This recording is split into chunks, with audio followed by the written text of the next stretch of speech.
Welcome to Be Honest podcast with Dr. Yana and Dr. Sherry, where we hold honest conversations about life, relationships, challenges, and everything in between, with unfiltered discussions with real people offering their authentic stories, experiences, and perspectives. No topic is off limits and no story is too small. Join us on United Public Radio Network 107.7 FM.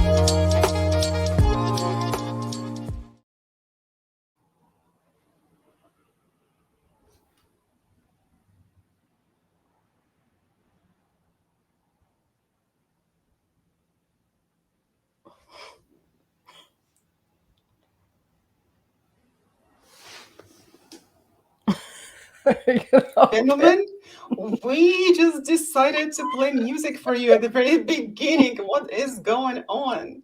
Looks like the computer system today, technology is too sensitive. Look at that, too sensitive. We're gonna accuse it of being too sensitive, right? It's That being is deceitful. crazy. It's being so deceitful, manipulative and everything. Well, thank you for joining us today on United Public Radio Network 107.7 FM. You are here with us with the fabulous Dr. Sherry and Dr. Yana on Be Honest podcast. Thank you for joining us today. We are so happy that you're here, and we would like to ask you to email us your stories about lying, because lying is something that we are going to disseminate today. We will talk about it. So we're asking you to go to our website, which you can see underneath right here, behonestpodcast.com, and email us your stories. We will look at them, we'll read each and every one of them, and the most interesting ones, the most, I guess, the provocative ones will appear on our show. Let's talk about it, people. Let's talk about lying. Huh, Dr. Sherry? Let's talk about it. Right. Let's uncover the secrets behind deciphering lies and explore the intricate world of deceit. Exactly. So, ladies and gentlemen, have you ever wondered what goes on in the mind of a liar? How can we tell when someone is lying? Is that the nervous switches? Oh my goodness. The subtle shift in tone? Or the carefully constructed story? Today, we will unravel the mystery of deception and uncover the telltale signs of dishonesty. So, what do we know about lying? Lying is a ubiquitous aspect of our human behavior, but people often resorting to deception for various reasons, ranging from self-preservation to manipulation. Understanding the intricate workings of the mind of a liar offers insight into the motivations, cognitive processes, and emotional complexities underlying this behavior. So, Dr. Sherry, how many times a day do you think we hear lies? Hear them? Yeah, Oh, many, I'm sure. 30, many. 40, 100? Yeah, well, yeah, that's true. Well, from hundreds, exactly from 10 to 200s, that's the research suggests. But how many times do we lie? We lie all the time. And while we can, of course, say that, oh, lying is so bad, nevertheless, we all do engage in lying. Yes. Well, worst of all deceptions is self deception. Plato. Yes, that's Mhm. right. And I would say that even the most greatest people in history lied, right?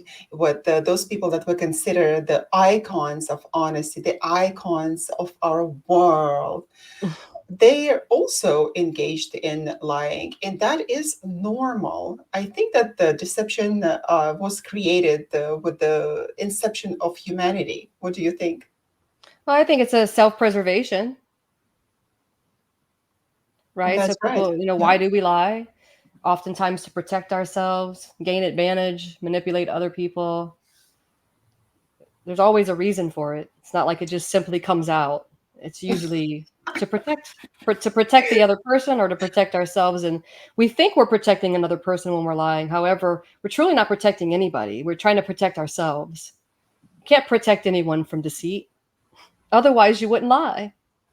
That's right, exactly. Now, I believe that even us, even the most honest people, they also engage in lying. So, what are the most interesting cases of the world that we know that people lie? You know, what comes to mind is the story of Ferdinand Waldo de Mara, known as the Great Impostor. De Mara was a con artist, an impostor who assumed numerous false identities throughout his life. He impersonated various professionals, including a surgeon, a prison warden, and a monk. Imagine that, deceiving people with his fabricated credentials and stories.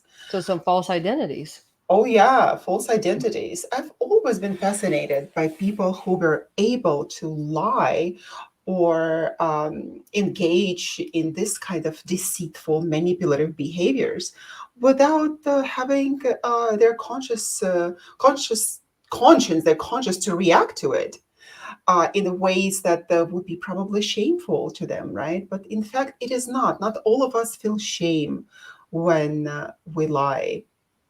So with people like that, or for example, Frank Abagnale, like Catch Me If You Can. Remember the story in the 60s? Do you remember that, there's a movie with Leonardo DiCaprio? I do recall the movie, but it's not coming to memory. Yeah, that's such a fantastic story, and I'm so glad that they made a movie out of it. He was a notorious con artist, also an imposter, just like Ferdinand Waldo de Mara, who successfully posed as airline pilot, doctor, a lawyer, among other roles. Yeah, his ability to charm and manipulate others allowed him to carry out elaborate schemes of deception and fraud.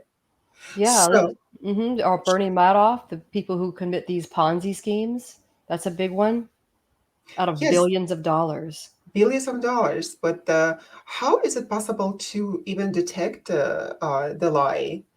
When people possess such incredible charm, I think it would make it much more difficult to even believe that the person is lying. In fact, there are psychological studies that state that the people who look uh, beautiful, uh, when they're perceived as more beautiful, right, and who are smooth talkers and charmers, they are perceived as being truthful. Isn't that interesting? It's very interesting. But you also have on the other side of the coin there, you have people who are very vulnerable to such schemas and such charms. They're vulnerable to, or they're empathetic. So people like that, often the Machiavellian, narcissistic, psychopathic, the triad of dark psychology, we could call that. Those types of people often seek out vulnerable people who are generally people who are high on empathy. So they, when you get someone who's high empathy, they usually have a lot of hope in someone. They trust someone until proven otherwise. So it's like a marriage made in hell, basically.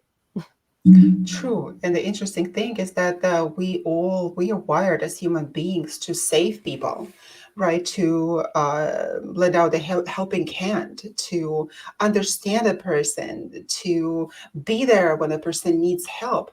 So as human beings, we're wired for that. And unfortunately, those con artists, they do use it for their own advantage. Yeah, and you would literally have to study body language, I would say, the verbal cues, nonverbal cues, to really be able to decipher if someone's telling the truth with regard to not knowing someone, like someone who's coming to you, especially like for instance in a Ponzi scheme, oftentimes they're referred by a friend.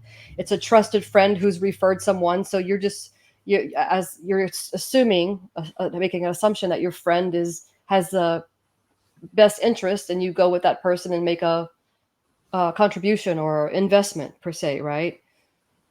So Absolutely. And that when we hear that from the trusted person, we're more likely to engage in the deceitful behavior. Of course, that even sometimes when we don't know that it is, in fact, a deceitful behavior.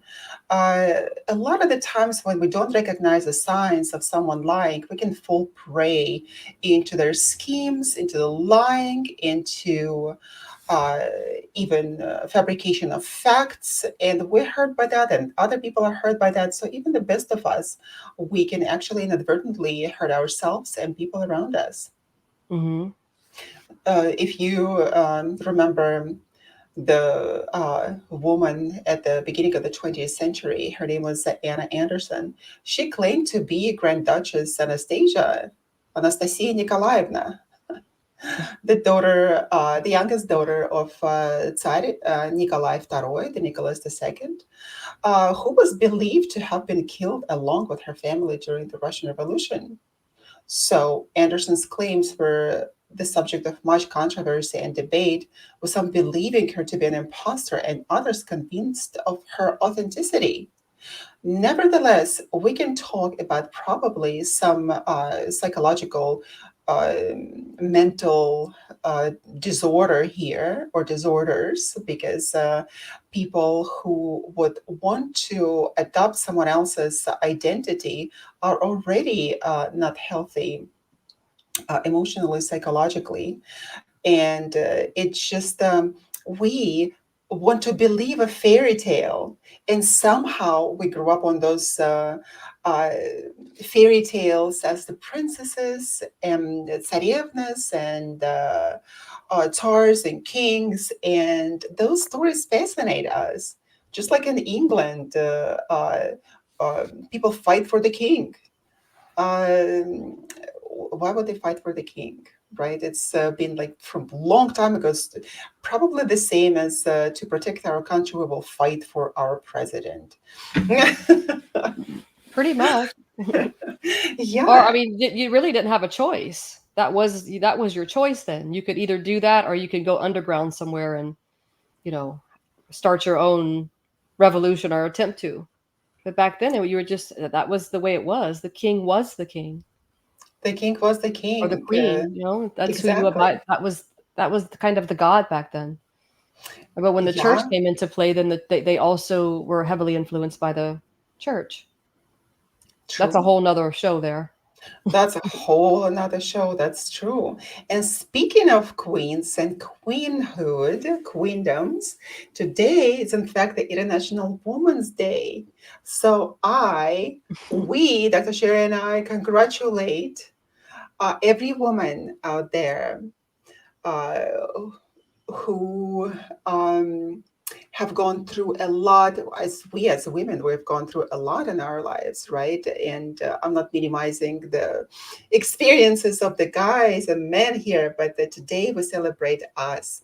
And of course, at the beginning of the history of the Women's Day, right? It's we fought for our rights so vehemently, and the rights that they in fact were taken from us centuries ago, uh, millennia ago, right? So, Which in and of itself was a type of a lie, type right? of a lie, exactly, because at the time, the first society was a female society. And so interesting that if we look back, we see all of those goddesses and the goddesses cults that were worshipped for hundreds of years. And then after that, we had the patriarchy that came and the guys who took the power from our hands, like, yay, we're gonna rule the earth. And they made women submissive, right? They took away the rights and everything like that. So over the centuries, we've fought for our rights, and I think that rightfully so, we are coming to the times when we can claim it back. But I believe that we should not be doing that forcefully. It should be done gracefully. A lot of women probably will disagree with me, especially the feminist movements, that we cannot take our power back gracefully. Who's going to give it back to us, right? However, it can be done gracefully. And if we look at the greatest queens in history, they never done anything by power. They would always use the feminine mind, the intricacies of feminine mind, in order to achieve things peacefully. Although I cannot say the same with the interesting events happening in Europe at this time when the governing bodies are given to the hands of women. And there is a lot of uh, chaos created by that. So I don't understand what is happening there. Um, I think when what we is talk about governments and we just start talking about corruption in general, so I mean, corruption, power, right? And that's what greed, happens. deception, and yeah, it's anytime there's power there, everything that falls under power just is kind of a domino effect to get to that power. Absolutely. So that's probably is the case because before we talk about queens, and queens would have a lot of advisors, and they would be able to make some uh, good choices for their society and be able to lead the society in a certain direction. Yeah, So thankfully now we've kind of moved away from that kind of thing because I'm definitely not on board to be kings and queens and just by a family who keeps producing people who are heirs that run countries. And so again, people can also damn me for my words today, but I'm just going to say that I'm grateful that we don't have that type of royal influence. We can just allow ourselves to be queens on Happy International Day, and that's right. you That's know, exactly. That's true. So let's celebrate ourselves today as beautiful, fantastic women that deserve the admiration and the day off. Unfortunately, today is not the non-working day, right? We can't take a day off work, but we can do something nice to ourselves, and hopefully that our men, our loved ones will recognize it. But somehow it is not really in the celebration in the West.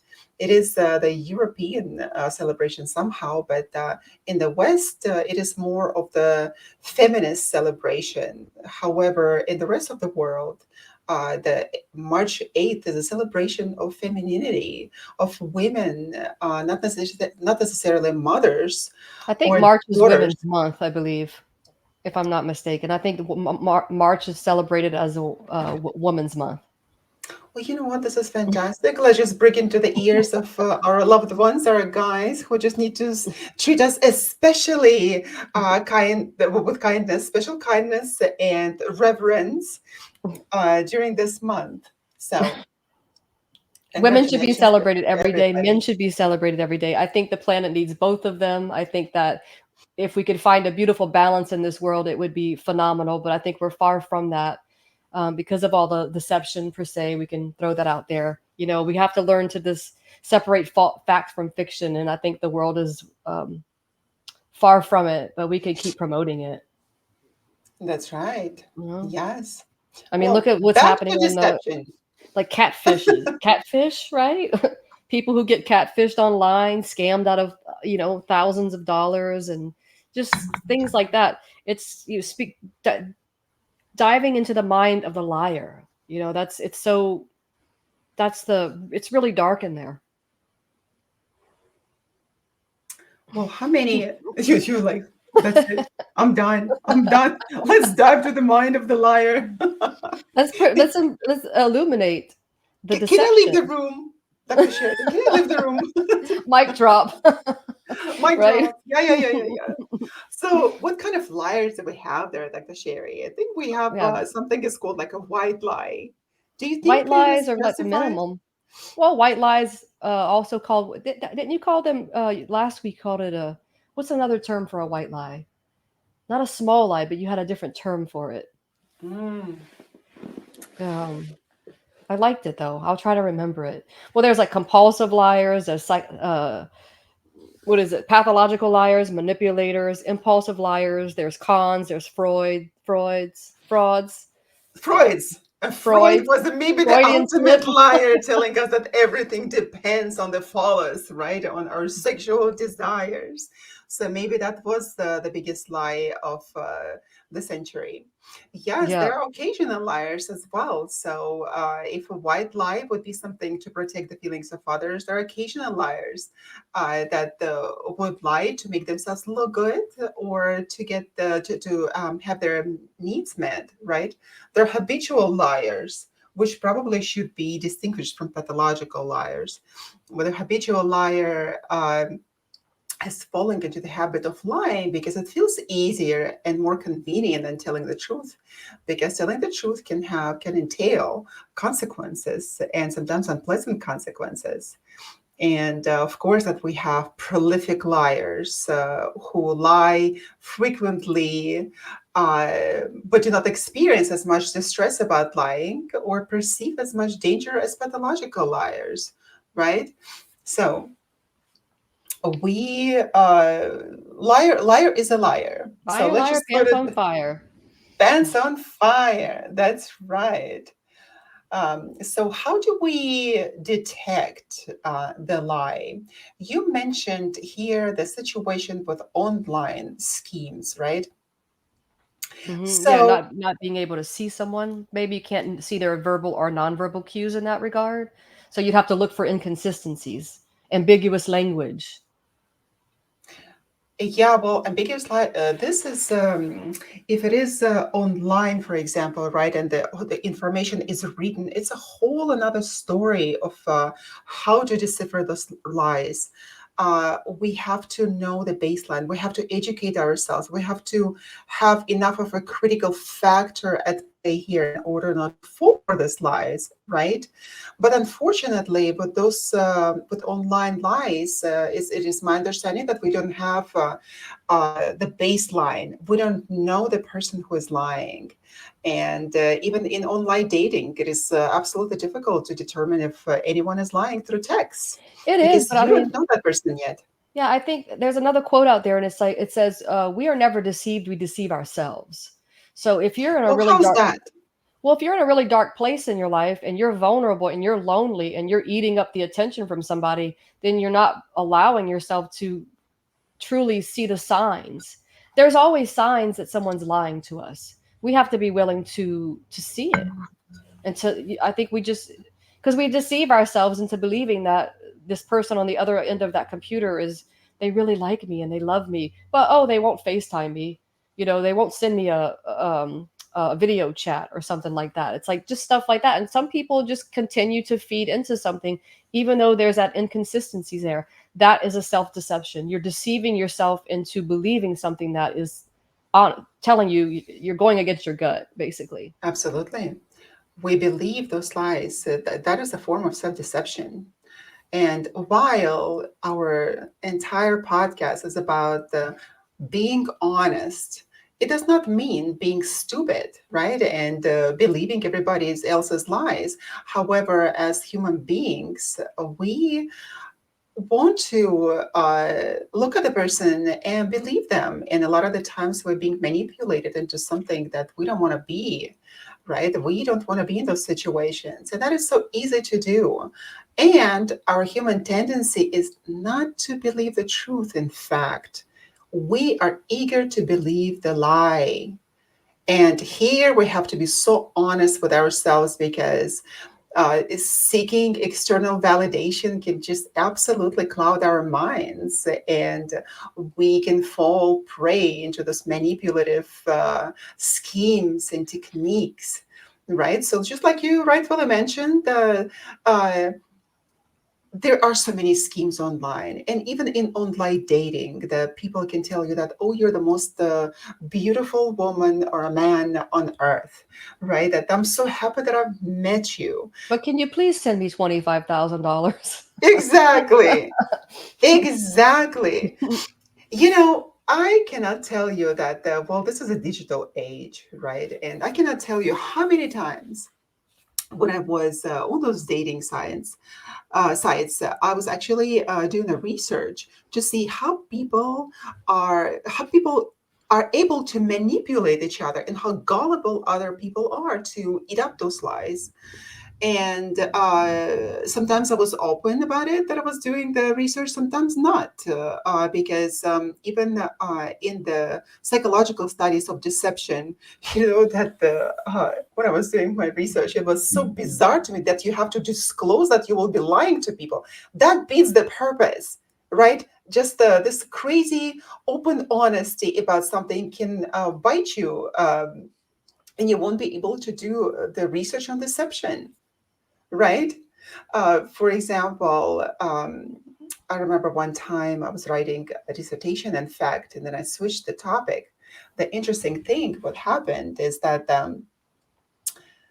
I decided to do the research on perception of deception based on the body language.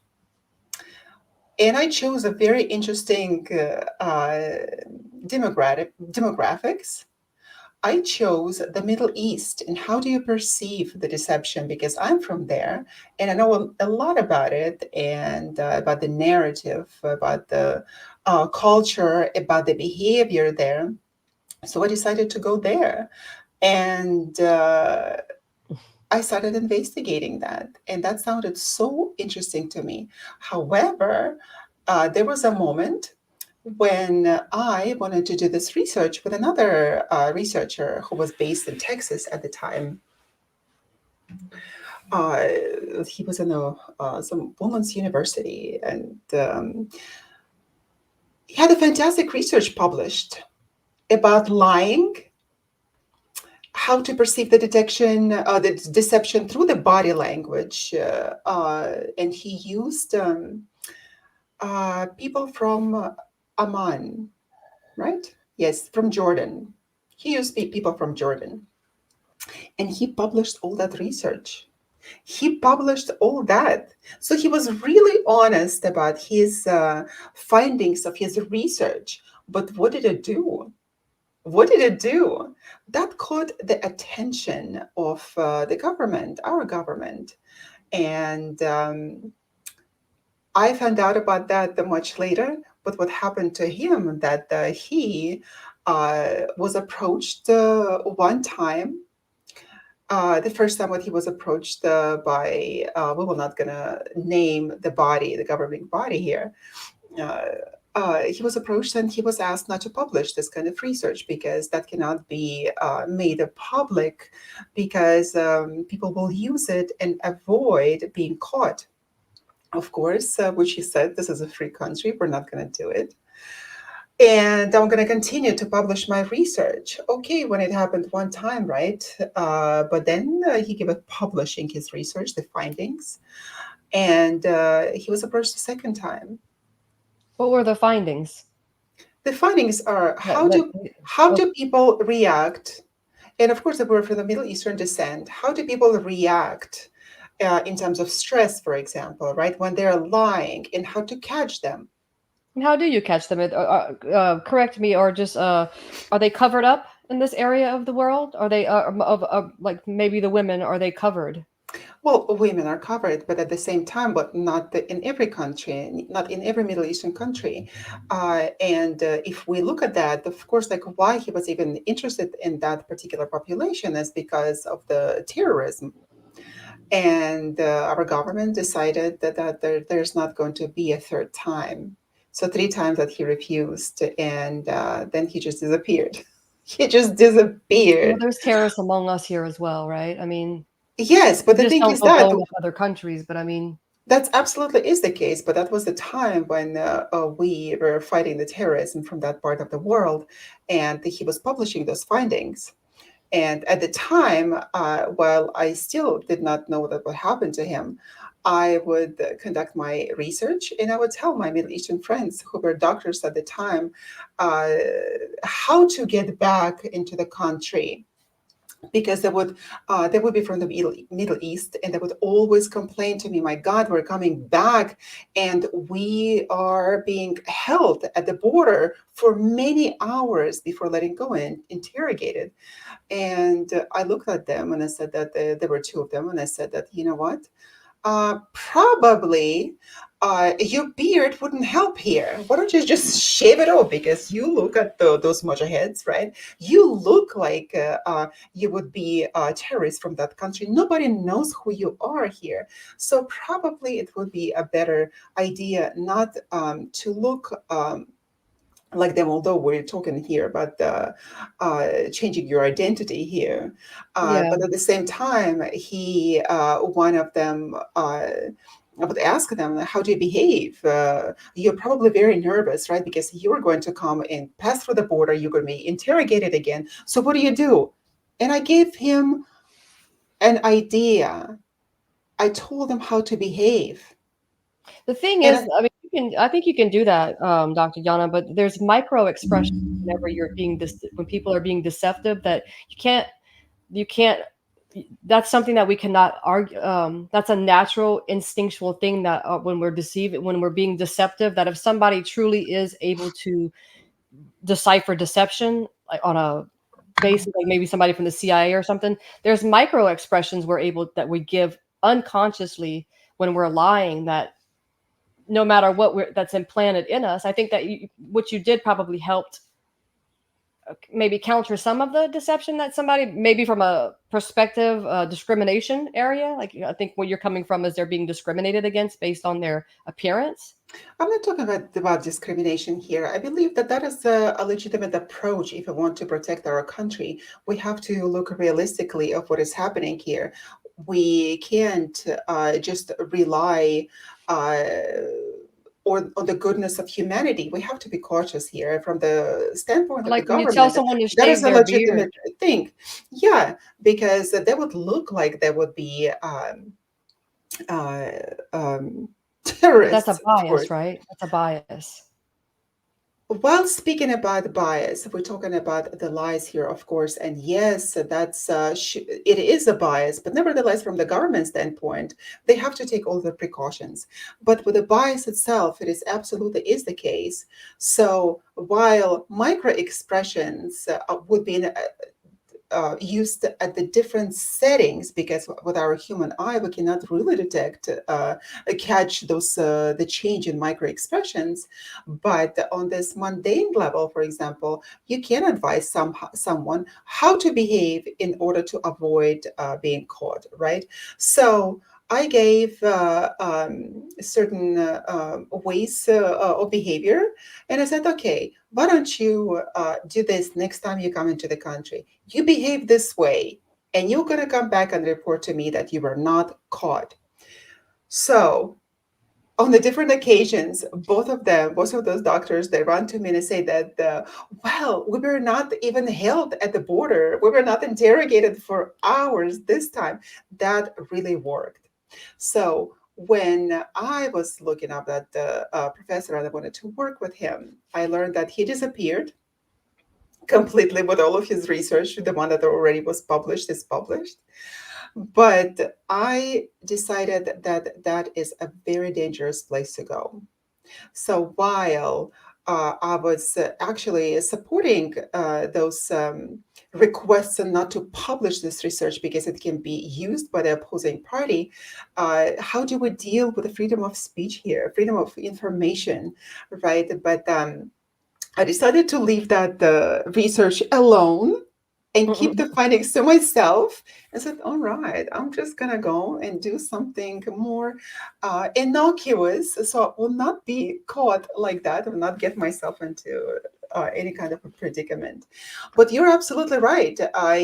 Another topic of mine that I was researching at the time, or the perception of deception at the police department based on the fact that people have accents, different accents. And indeed, uh, those who had accents, foreign accents, were perceived as more deceptive as the ones who did not have accents. Well, of course, there's a huge bias, is there? And you're absolutely right about it.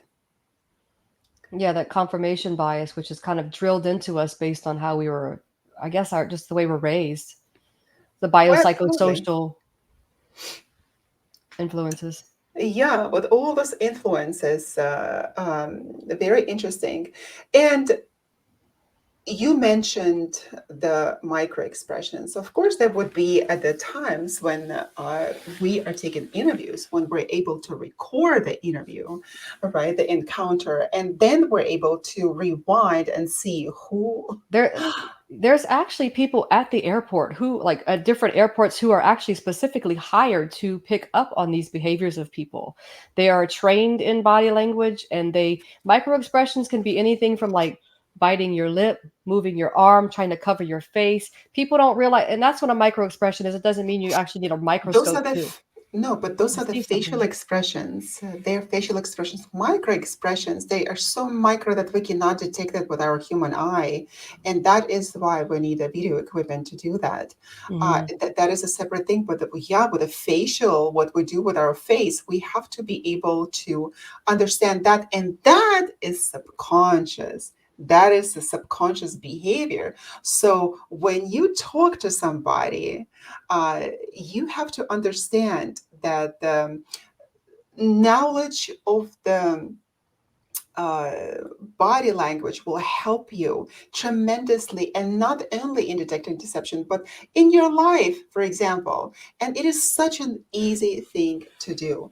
But however, here in the West, we're not so observant of human behavior because in different countries, in different European countries, southern countries, for example, even speaking about the Middle East and also the Asian countries, people are observed differently there, and they are perceived as not just somebody who exists on an intellectual level. People are read continuously, and that is actually taught since childhood in those cultures, of course non-verbally, because when you grow up in cultures like that, you already decipher the behavior of other people, and you are able to read them. For example, if you are standing with someone and you're discussing something, right? And you have to look at their feet. What happens with their feet? Are they directly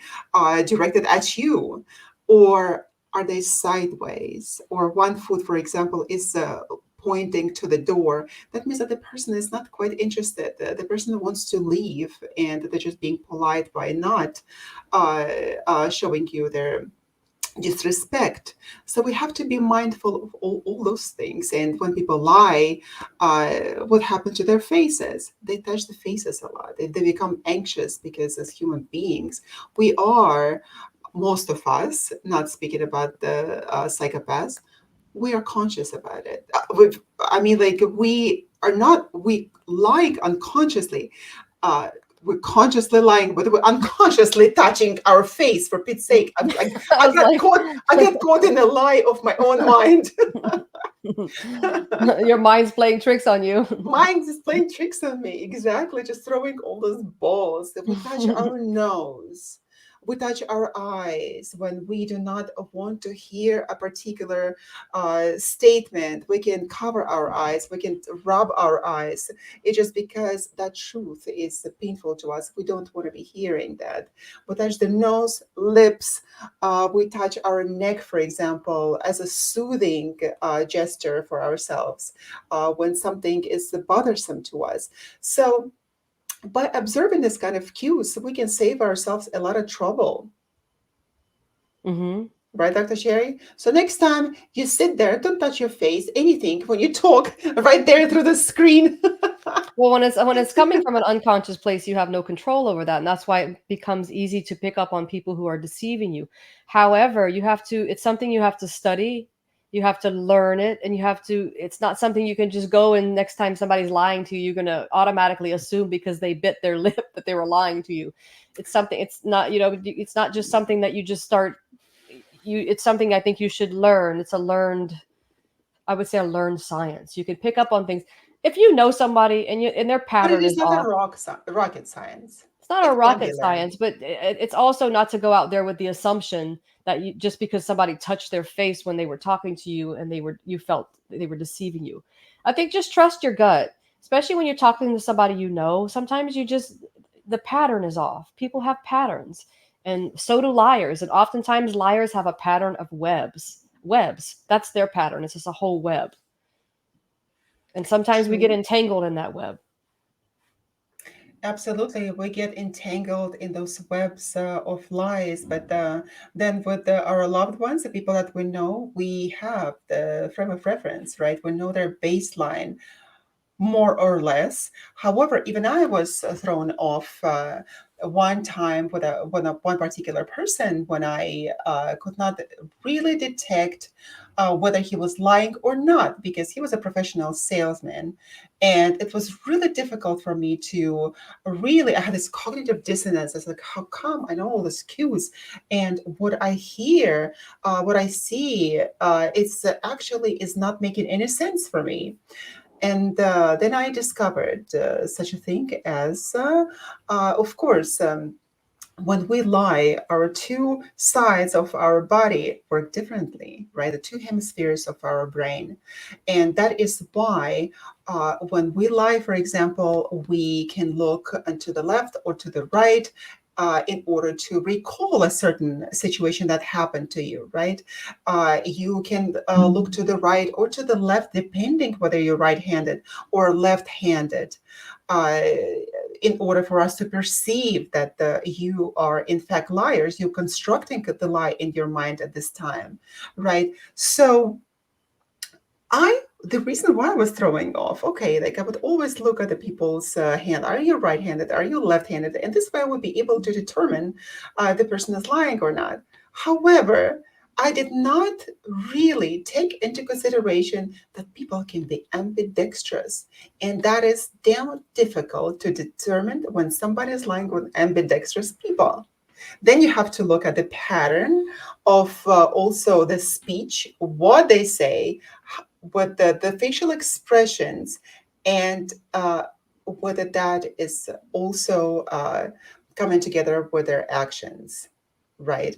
So when that person told me that, oh, I'm ambidextrous, I'm like, my God, I was just sitting here just trying to determine that, doubting myself, when the person was just ambidextrous, meaning that they was able to use both hands uh, at the same Yeah, way. they have now said that it doesn't matter if somebody looks either way, that you can't don't base just looking at somebody's eyes to detect whether they're telling you the truth or not. It's just not, you have to look for other signs as Of well. course, they have You to be know. taken in a context because it's absolutely easy to say, oh, those newly found detector lies, human detector lie detectors. They would Yeah. just say, oh, that you look that way. You just constructed the image in your mind and you're lying. You have to look Well, at everything. and even verbal cues like somebody's tone, are they pausing, are they avoiding certain things, are they speaking differently? A lot of times when somebody is protecting themselves and lying, I find um, the other person who's being lied to, this is something I've experienced. When I was experienced being lied to, especially by a significant other per se, my my impulsivity, or the inability at the time to control my impulsivity, would cause me to react in anger, and that just feeds the person who's lying, because then they try to blame you, which is called blame shifting. So then they blame shift onto you, saying, well, see, I can't tell you anything because every time I tell you something, you blow up at me. Well, you just lied to me. Oh, well, I wasn't lying. And lo and behold, you find out this person is lying. So I've learned that you can never argue with somebody who lies, who believes their own lies, because you'll never get out of that conversation with the truth anyway. But I And think it's learning yes, also how to regulate yourself when you're being lied to, or you feel like you're being deceived. That's a big thing too, because liars who do lying all the time, they blame shift. They will never, a lot of these people won't ever take responsibility because they're so scared, they're so in fear of being found out, of breaking their web apart, of shattering the glass that they think is actually glass, but it's not. It's just whatever the we would want to put a word there for. But um you can't argue with a liar, and you just have to learn to regulate your own emotions when dealing with liars. and understand that the person is lying. Of course, that to regulate your emotions, you have to understand what caused them, right? And once you perceive that the person is lying, and then you have to be able to understand what to do with yourself, whether that's going to be any constructive to accuse the person of lying because people do get defensive. Uh, Well, we it's can yeah, and once trust is broken, like they say, it takes a second to it takes a second to break trust and a lifetime to build it back. I absolutely. think most of the time it's almost especially after being lied to over and over and trying to trust someone and forgiving, it's really difficult to get back that. I think we've talked about it with the manipulating, the cracked ball and the holes in the fence and the damage that is done from lying is almost it can be almost irreparable. Absolutely. So, how do we exactly, what tools can we have in order to see if the person is lying or not on an everyday basis?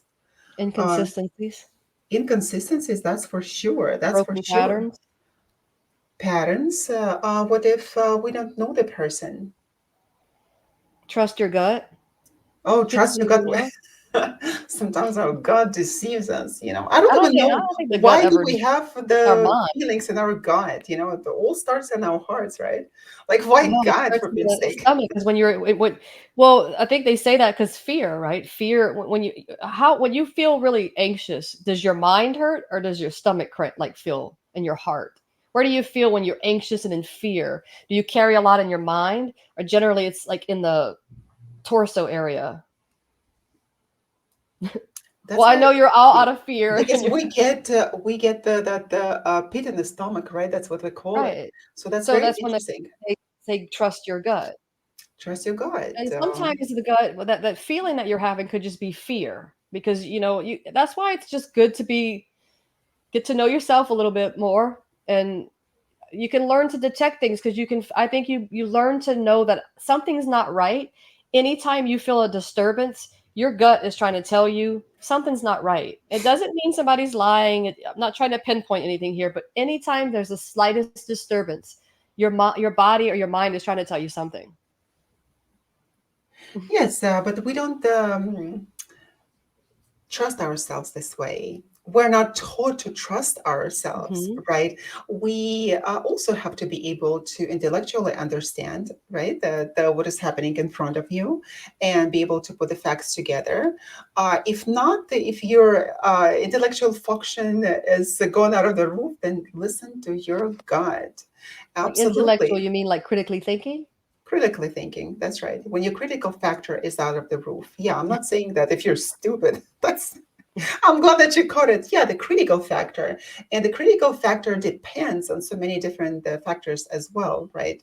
So that I believe that the first thing when we look at somebody and we expect the honest answer, one of them would be the understanding that the liars that do embellish their lies with the extensive details.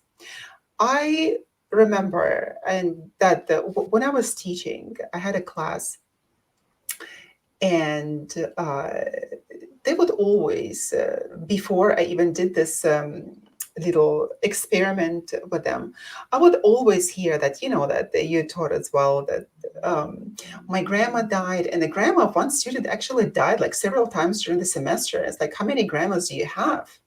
And in order not to submit the assignment, and other students would just lie at different times of why they did not submit the assignments, or why they cannot do it at a certain time.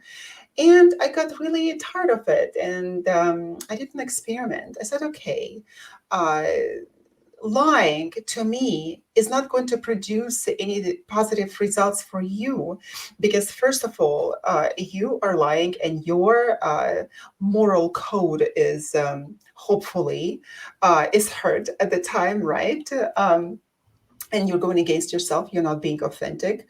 uh, of course, some people couldn't care less about it, but I did an experiment. I said, I'm tired of all of you coming and presenting all those silly things, hoping that you will just be able to trick me into believing. Do you think that we're just sitting here on the side of grading your papers and we're just dumb? We're not dumb, I said. Let's do the experiment. Try to lie to me right here in classroom. Devise a lie and with the understanding that I will buy it because I already know your baselines. I know your handwriting, all of yours. I know the way you talk, and I can detect the deception through the text that you send me, through the email that you sent me, and especially when you're standing in front of me. So try to do that. They really liked it. And they tried really hard to do that, and they weren't able to do it. And that was probably like the best class in their lives, as they told me, because they did not have to study at the time, right? They didn't have to produce anything. We were just like doing that experiment. But that was an example for them as they were starting their lives. That was the undergraduate class. How it is, how easy is that to perceive that you're lying, because even in the text, even in the email, because I guess what would help me at the time and helps me still now is that I'm also a linguist, and I decode the messages that are being sent to me, the written messages, and I already know what the person is like or not. Sometimes I just have a hunch, of course. I'm not the 100% walking human detector, lie detector, right? But at the same time, we have to equip ourselves with details. And one of them would be that when you ask someone a question that implies yes or no, they will give you this elaborate answer that They will give too much detail. too much detail. And That's that's yeah, tall when tales. you know it's a Mhm. telltale sign. And so many times I saw that, and people believe that they can just get away with that. My friends lied to me that they considered me as their friend or considered themselves my friend, colleagues, and they think that everybody can get away with that. And of course, it is ingrained in our human psyche to lie and deceive for different reasons that we have already discussed, Yes, right? I think if you're suffering from self-pity and you're always seeking outside validation and you're just trying to protect yourself and preserve relationships, it's going to eventually blow up. I think it always reveals itself somehow, somewhere down the road. It always blows up. It's like a volcano, right? Eventually it will erupt. It'll stay dormant for a while, but eventually it's going to erupt. So I think, Absolutely. yeah, I think it's unfortunate people who choose to continue to lie all the time. It's just what a miserable existence that must be to reality is really easy. Deception is the hard work. Waking up every day and being grateful for what you have and loving your life is really easy work. It's a gift. But to have to live your life every day in deception, that seems like a living hell. Well, unfortunately, or fortunately for them, they didn't have a shame factor. Some people They, do though, but they because when I think there's different levels of lying, right? I think there are people who lie out of malice, and it's not just to protect a relationship or to try to protect their family or because of their bad behavior. I don't think everyone does lie out of true malicious intent. well, right. And we have already discussed that for different reasons we all lie, right? And there are pathological liars, and there are people who would, whose lies will entail dire consequences. But a lot of us on an everyday basis, we just lie because with the kind of innocuous lies, right? And we have discussed already the narcissism, and we discussed the psychopathologies, different psychopathologies. So They're more those Machiavellian liars, right? The more ones that more Machiavellian. selfish and That's perhaps. right. Well, Uh, we talked about, are we all true? Are we natural born liars, or is it a learned behavior? Do you think once a liar, always a liar? yes, because once we do something one time, we do it more, two, three, and four times. And I believe that Do you think it's because possible for someone that has always lied to not lie? Do you think no, somebody can it is become not honest? possible. You People don't think cannot so? come honest. I don't think so. Okay. Wow. I do It is think not I do possible. believe it's possible. Well, try. Why don't you try, Dr. Sherry, today? Uh, let's do it for the next 3 days. Just What do you mean see the next 3 days? for the next 3 days. Take the next 3 days, for example, and see if you can be honest every moment of your day. I can be honest because if someone asks me if what they're wearing, if it looks good, I'll tell you, yeah, it looks good, or if it doesn't look good on you.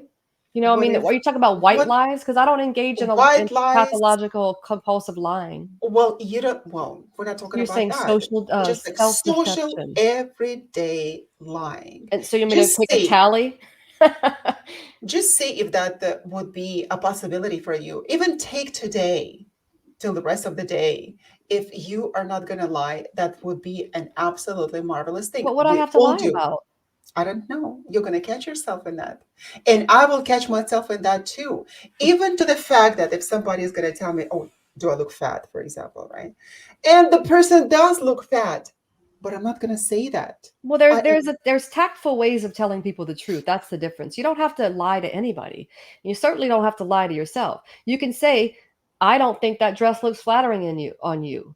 You know, just because somebody else perceives themselves to be ugly or showing up a certain way doesn't mean the other person sees that person that way. But if somebody looks terrible, it's okay to say, "Well, I really don't like that what it looks like on you," and or what are you doing to help yourself not feel fat or to look fat? So there are ways to speak to people to not to minimize yourself to have to say, "Oh no, it really looks good on you." Because again, then you're engaging in protecting that person's feelings. I don't do that. I'm just going to tell you like true, it is. true, true. But I've never heard you telling me the truth with hurting me. And you have the way. Besides, we have this show called Be Honest. And it is not by accident that you and I are doing this show, because by our nature, we're truthful people and we believe in truth, right? And we are truthful people. Knowing the value of truth and how to present it to people. But a lot of the times people don't know it. So, this particular nice uh, approach to tell the truth without lying and correct people constructively and with a compliment, right? For example, even if somebody asks you that, do I look fat? And when you say that, no, but this dress does not look particularly flattering on you, right? And Uh, most people don't say, "Do I look fat?" They'll say, "I look fat. I am fat." Like a lot of people are not asking for your advice, they're telling you what they are. So in that regard, you don't even have to answer, right? I mean, that's what I've noticed these days. It's and like that people are like, silence is going to "I'm be the so sign this, of I'm so that." It's like, okay, well, there's no room to lie there. the They're silence showing up itself. that way. True, My absolutely. a long time ago, she said, "You never lie to your kids." So it's like I learned that too, even with my children. It's like I don't tell them things I'm not going to follow through with because they're going to learn that, oh, it doesn't matter what mom tells me. And if there is something that I said I would do, and maybe it's raining, it's cold, or we're not feeling well, I'll say, "I'm sorry. I know I told you we were going to do this, but mom doesn't feel well, or it's raining outside, we can't do it. But why don't we do this or that?" So even as small as like children, lying is not a comfort ever. Lying is not a comfort for the person lying. Lying doesn't release dopamine. It's the notion of the reward behind it that triggers the neurotransmitters or the neuroactivity, right? It's not like you get this dose of dopamine from lying. It's the I anticipation. believe that there is probably could be when people lie and when they get happy, when once they get away with a lie. And there are a lot of pathological liars who are happy. They get elated. They feel elated after they learn that they got away with that lie. So I believe that there's a boost of dopamine at the time, Dopamine doesn't release it. It's the actual process. the Lying doesn't process. release dopamine. It triggers the neural chemicals that make us anticipate, like getting caught, not getting caught. It's the reward because we know dopamine is the basis of reward, right? Motivation and reward. So Yes, we're not motivated to lie per se, but it's the act of lying that triggers neural uh, chemicals, which usually produce adrenaline, norepinephrine, cortisol, those types of things. And like you say, when you get away with it and it comes down, you've gotten the reward. So then the dopamine is a bit triggered there. So that's why it can become repetitive and kind of addictive for people. absolutely, absolutely. Same thing with being in relationships. Like when you're imagine being regardless of where you're at work, I believe relationships are all encompassing. It's with people, your parents, your family, your significant other, intimacy, work. Relationships are broad. Imagine staying somewhere where you're sick of being there. You're self deceiving yourself, right? Instead of, I understand you're not just going to get up and quit your job because we have responsibilities and so much, so on and so forth. However, when we stay for a long time in a place, we're lying to ourselves. We're not happy. We don't want to be there, but we're not doing any other footwork to do anything around us to change. So again, we're like deceiving ourselves. I mean, I kind of went on a different road just now, I think. Yeah, you are From so pathological to self-deception, yeah, it's all uh, a lie. you are so passionate about self-lies. Of course, that is a huge concern. And not only be able to detect the lies of the people in front of you, but also Because I to lied detect to myself for too many years. your own lies. So not only probably just to go through the day of trying not to lie to people, but also why don't we just take a day off and see how many times we lie to ourselves? You know, so that would be an interesting experiment Hmm. because with ourselves, we don't really notice that. It's with other people when they're in front of us. They appear anxious while talking, right? And that could be the sign of deception, right? But those are not the signs in you. You have this anxiety inside of yourself that would probably could indicate that something is wrong, that you're lying to yourself, but then you don't really see that. It would be funny if you could just go and look into the mirror and say that, oh, do I look anxious when I think that thought, right? But that's another way how to see if people are lying, and also to get to see their pattern of speaking, because they would be distancing themselves from what they are talking about.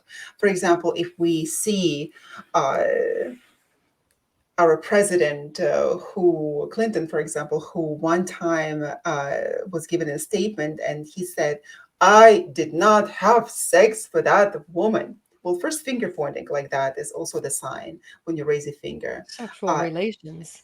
yeah, sexual relations, right? Or how did he say that?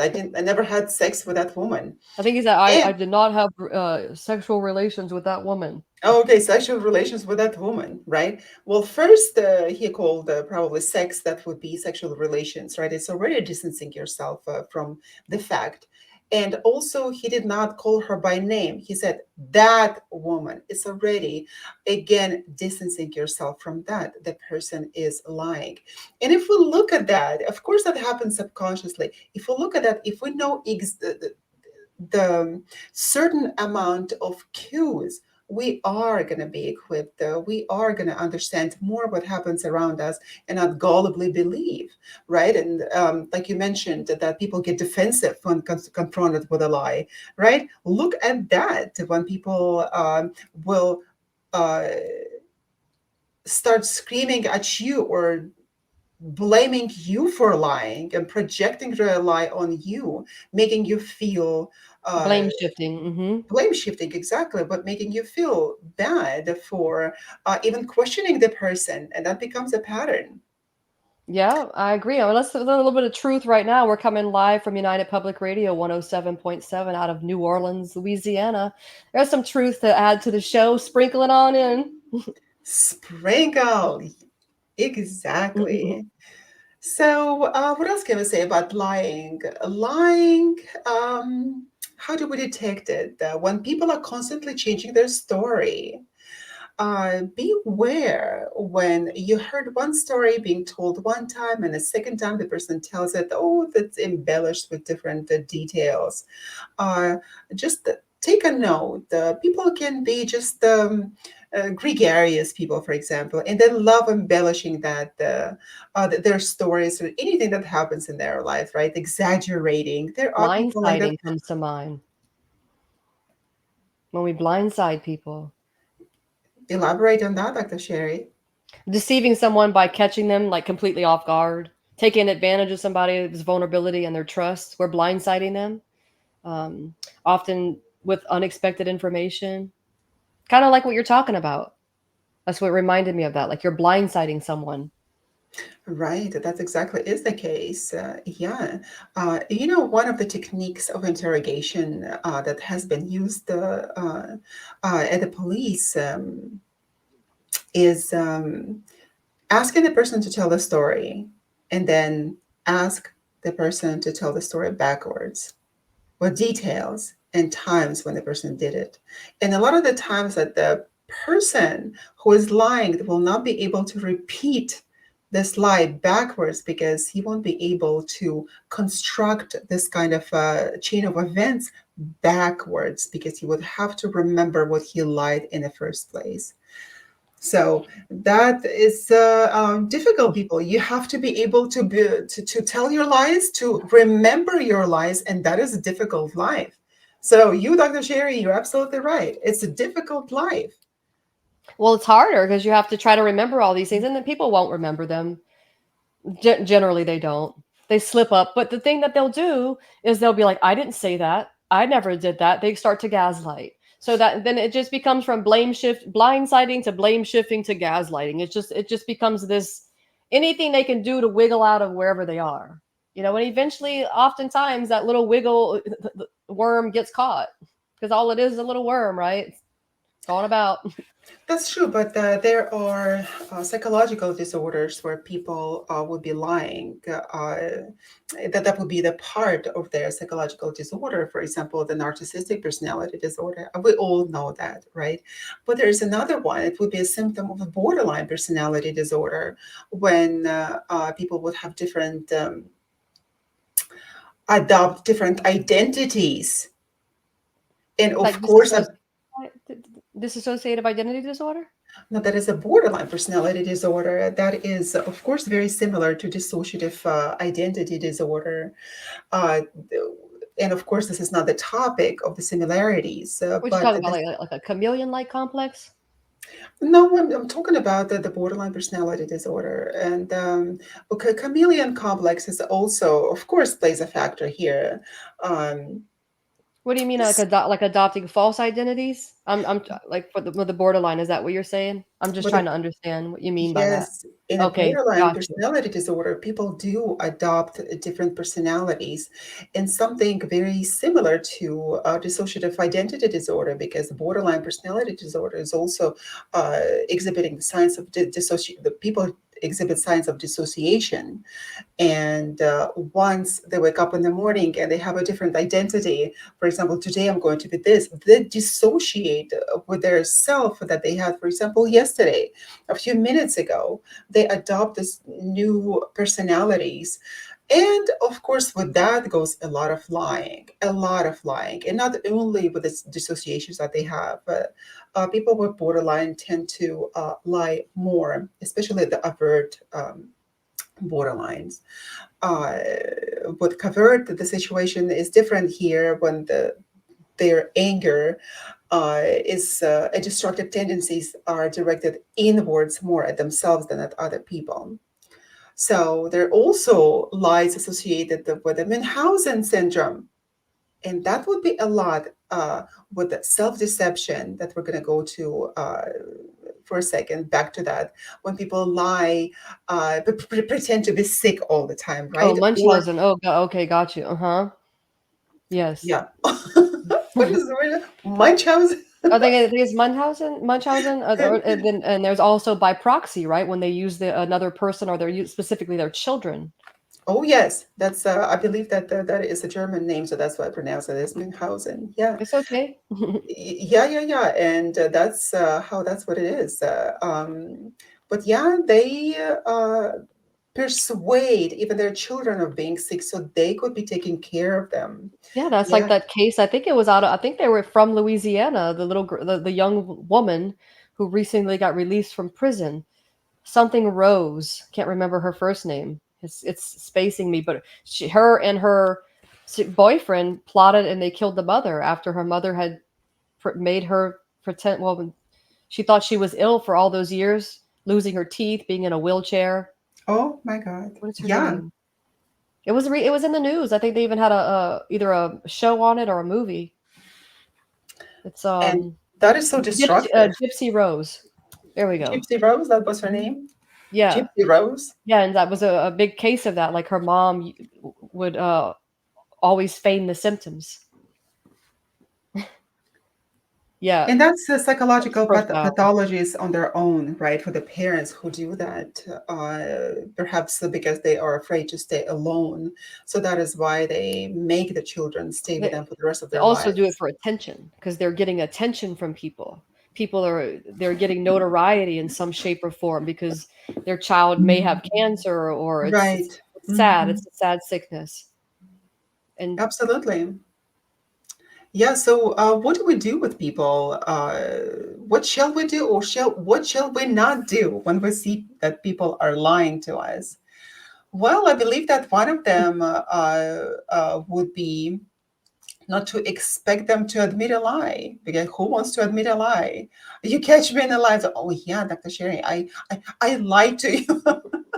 Nobody wants to admit that they're lying, right? So even if you can prove that they're lying, well, sometimes, of course, oftentimes you do get the proof. The proof will come out, and when you do have it, sometimes then the liar will have another story as to why they couldn't tell you the truth. So, exactly, and, you know, you can't argue with someone who believes their own lies. It's a you're never going to get anywhere, but besides having another tail, probably another piece of the web that stayed intact. You know, there's always a piece of that web that just stays there that it never really burns up. That's why a lot of people, no matter what, um, you can be in somebody's web, and years from now, they will come back into your life. The web is always there. It's a matter of like, okay, I see the spider and I see the web. I'm not going in that direction. You know, I used to go into it like this, and now I'm like, face no, down, phew. right? Diving straight into the web. Straight into the web. You Yeah, know, but I was deluding myself. I was lying to myself, and like they say, like Plato goes on to say, the of all deceptions is self-deception. Because when we're lying to ourselves, the it's worst. you don't have to be lying to somebody else. You're just you are. I mean, it can't get any worse than that when you're lying to yourself, right? I mean, Absolutely. Yeah. And when people lie to you, don't take it personally. A no, lot of it's the because of times it's that yeah. That's a great point. It's their own crap. exactly, it's a reflection of who they are, has nothing to do with you a lot of the times. So we just have to remember the behavior that their behavior is not about you, because pathological liars, they are unable to control their lying, because due to the Yeah, it's underlying habitual. mental behavior. Absolutely, they are not able to stop lying. No, And we will never believe that, right? Like we would never think that someone in front of us can be lying from morning till night, all the time constructing different stories. And unless you met a pathological liar, you will not even consider that. yeah, and I think as we grow older, I think we can pretty much start to pinpoint pathological liars. Even when you get to know somebody, compulsive liars, it's because of the urge. What is a white lie, right? Based on what? Usually to avoid conflict. It's a based on a feeling, a spur of the moment feeling. A white lie Yeah, to exactly. protect. Hmm. Yeah, and also don't lose your temper. And then you mentioned something about it, to lose your temper, then you become angry, and then they blame you for that, for becoming angry, right? Because uh, Anything to deflect from their own deceit. It's a deception, you know. Anything to deflect. exactly. And that will cause and trigger different lie and lie on top of the lie.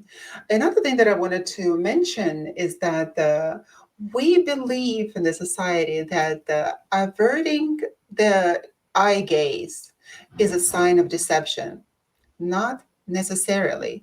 A lot of the times when people lie to you, they look you straight in the eye and Hmm. they do not even blink. I studied that for a long time.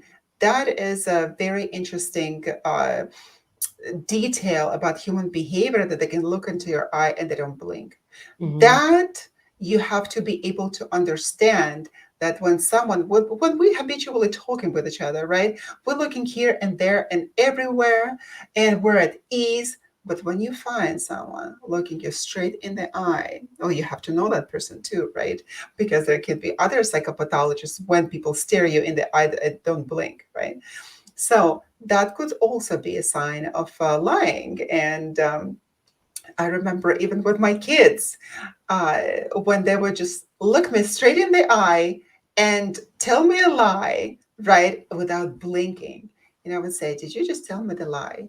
No, la la la. And then was like, "Yeah, I did. That they can't lie to me. While it is okay for children to learn how to behave in a society at home, that you have to be able to defend yourself. You have to learn how to live in a society, and that does not include telling truth all the time. Sometimes you just have to keep it to yourself. You have to be um,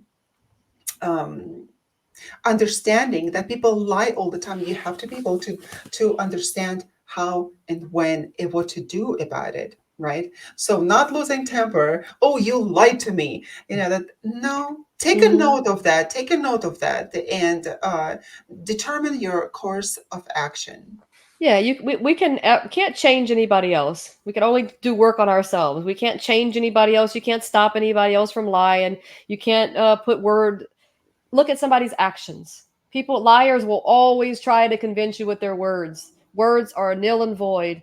Actions will always speak louder every time, especially when you know somebody. They'll always try to give you a long line of a tablet of things that will change, and this is what I'm going to do. If somebody is not, you can speak of ambition, but if you don't put it into action, you're just really not ambitious in that regard. And it's, I mean, so actions, actions, actions, actions.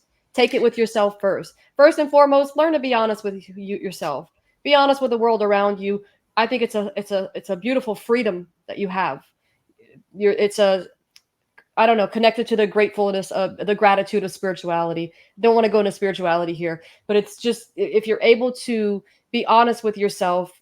I mean, when you start to encounter people who are lying, you know who to bring to your table, and not to to let go from your life. I think that's how you deal with liars. You learn to who to let in close and who to let go. There are people that are really close to us that are going to lie to us. People that we have no choice but to be in their lives because we have children or their family or things like that. So those things are just always going to be like a navigation bridge. It's going to ebb and flow, and you just have to learn to, I believe, learn to control, like to navigate your own emotions and learn how to deal with it. Less dialogue, more action. Exactly, to be responsible for yourself and for not for other people's actions, because when they lie, let them be responsible for that. You can hold them accountable, of course, when you're in a relationship with someone. You shouldn't just understand that they're lying and not doing anything about it, because when you're in the relationship, take a note also, because when people say something, they can actually show you, follow it up with some actions that will make you believe that they're truthful. However, not only believe the actions of people, believe the patterns, Those are because actions. people can do an action like one time. For example, a guy who says that I love you, you're the love of my life, and he would just tell you that you're the best thing that ever happened to me, right? And we'll start bringing you flowers, right? And say that, oh, let's go on a vacation. Meanwhile, he has a whole family. Meanwhile, as a whole family, it could definitely be so. And then you will see that, okay, well, he gave me flowers, right? Oh, we went to a mini vacation here, for example. But then whatever he says does not, he doesn't follow through, because he forgets his lies. He forgets those promises that he gave you. And the actions will be so selective. Uh, when the pattern of those actions will not follow suit. The person who is truthful to you, yeah, we all sometimes can forget what we promised, right? And it is good in a healthy relationship to remind to each other, oh, listen, you told me that. Oh, yes, I absolutely forgot. Let's do it. However, in the relationship with people who lie, this is not the case. You will see that the pattern is not Can be inconsistent.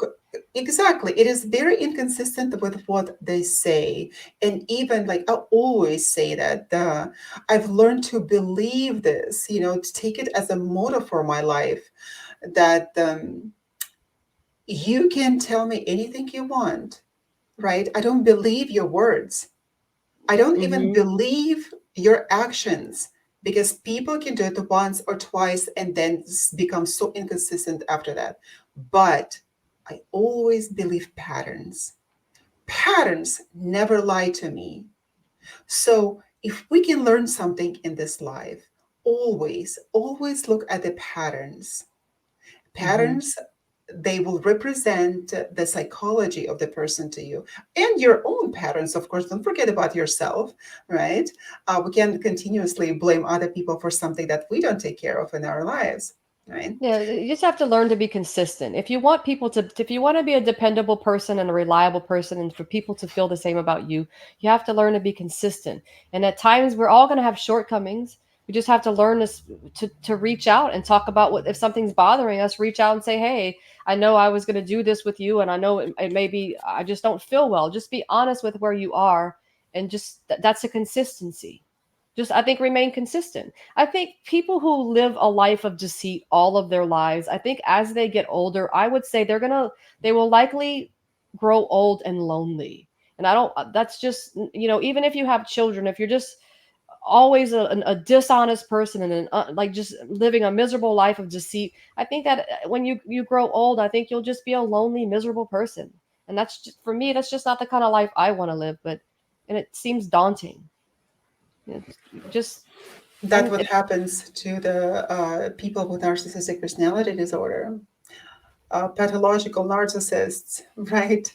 That's because what happens eventually to them. people all around they just know who you are. Yeah, So, they end up life lonely. Of course, and they have to unhappy. lonely and unhappy, but we never think about that, what's going to happen later in our lives, right? We never think of that. Who wants to think of that? Oh, one day I'm going to be 80 years old. All right, why go that far? One day I'm going to be 60 years old. If I continue to behave this way, right? Then I will be lonely. I will be left alone without anybody, right? I remember that I had a person lie to me on a regular basis and be so inconsistent with the promises and the things. And I was much younger. And I said, you know what? The day is going to come when you're old and there will be nobody next to you, not your children, not your wife, nobody. Everyone is going to leave you. Your friends, your colleagues are not going to be there. It's going to be just you and your lies that you uh, told your entire life. Mm-hmm. That person You'll, had this you'll be facing that reality huge that you eyes created. like that, like opened up. And, like probably for the first time, somebody ever was able to confront them and just say, to tell them the truth. Because when that happens, we just like walk away. We don't want to be dealing with negative consequences, right? And I was able to say that. To my surprise, it changed the person's behavior to probably slightly it did change, but like you said, like we discussed it here, that the once you're a liar, you're always a liar, I unless don't believe that though. But well, that's, unless there is a huge spiritual change and transformation in you, and that happens with the spiritual experiences that the at the church when something happens to you, right? But unless you are at the bottom, face down, right at the end of your rope, and you see that, listen, like you talk to yourself that this has brought me to this terrible end and the situation is my life as I am now. And then it is possible to change. But other than that, not any amount of medicine, any type of medicine is going to make you stop lying. But only at the time when there's no other way to live and you don't want to continue living this way, then yes, it is possible. Why not? yeah, definitely think I think every, just about anything is possible. So I don't think all once a liar, always a liar. I do think that, whatever it takes you to get there, it's going to take you to get there. You just have to be willing and go through enough pain. Some people don't feel it though. There's a lot of liars out there who may never change because it doesn't affect them because they just move on to the next host, you know? So, but some people are affected by it. It's a When the deception is destructive. That's just a the thing to take away from today. It's destructive. it is very destructive, absolutely. And if we can take anything out of today's conversation, is just to stay truthful. You know, if you, as Jordan Peterson says, that if you are not able to lie, to stop lying, uh, no, how do you say that? In your life, he said, live your life, or at least attempt not to tell a lie, right? Attempt not to tell a lie. And let's see if it is possible that we can do, I'm going to do that experiment with myself, for example, even with white lies, with anything. I'm going to see if I'm going to be lying to myself and how many times a day I'm going to lie to myself. I'm going to do this experiment today because it's 1:30 in the afternoon for me, and I still have the rest of the day to even observe my actions. So I'm going to start with myself. Yeah, Yeah, I think it gets if you practice long enough, I believe if you practice being honest long enough, I don't think you even have to experiment. You just know that you're not lying. You but don't that have has to become a habit. A habit is the most difficult thing to form. mhm. Takes about 21 days of consistency, And right? learning how to say something to somebody. You don't have to be mean. You can be blunt. I think that's what a lot of people have always said. You're just very blunt, Sherry. It must be from where I'm from the South. They say I'm a very blunt person. But I think the blunt is also misconstrued with honesty in certain regards, right? It's just say it like it is, but I've learned to have tact over the years because there are probably times I didn't have that. Yes, that's the thing, to tell people the truth, but do it tactfully. Yes, you don't Because a need to lot of the times sugarcoat that it. mhm, it can be destructive. Yeah, people blame me for that as well. But then you have to be able to say it in a such a way that the person would be willing to change, right? Or willing to understand the situation that they're in. And that's the most important thing, because if we tell the truth, oh, yes, you know what, that, yeah, you are fat. The person, doesn't matter how fat the person is, going to turn around and lash out at you. Doesn't matter. So we have to be able to use tact when this happens. I absolutely Yes. agree with you. Yeah, Be honest, be nice. be honest, but most of Don't all, sugarcoat, but give them a little spice. exactly. Be honest and try not to offend people with their lies, with your honesty, because we all people with our own convictions and things that we believe in. And if we try to dismantle a person's belief, even something like you said, he's truthfully believing about himself and truthfully believing the person is telling the truth, right? People can do that, and then they will And learning become to defensive. stop taking things personally in life. If you come to somebody and say, I'm fat, and you know you're fat, and the person says, yes, I agree with you, you're fat, and you get offended by it, then you have to also don't take things personally. That's a difficult road as well.